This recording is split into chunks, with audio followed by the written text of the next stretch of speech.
Tingnan niyo po sa account ko at nakakatakot po. Tingnan niyo po kung ano po nangyari sa account ko. Patulong naman po kung sinong makatulong.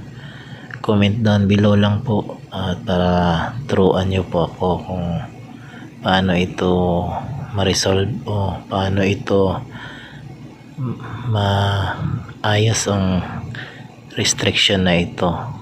Salamat po at maraming salamat po sa inyong lahat. Comment down below lang po sa gustong tumulong po para mawala po itong disable. Nakikita ko sa account ko na makikita dito sa ads disable. Kakaiba po ito na restriction at parang natatakot po ako nito. Salamat po at maraming